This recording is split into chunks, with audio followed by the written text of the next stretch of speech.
Why do we yawn when we're tired or bored? Have you ever noticed that yawning spreads easily and often happens when you're tired or bored? Yawning isn't just about sleep. Yawning helps cool the brain.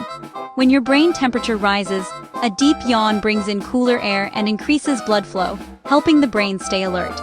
That's why you yawn when you're sleepy, stressed, or even trying to focus. Yawning is also contagious because of empathy. When you see someone yawn, your brain mirrors the action automatically, a sign of social connection. So the next time you yawn, your body might just be trying to reset your brain. This is Body Atlas with Wizzy. Subscribe for more.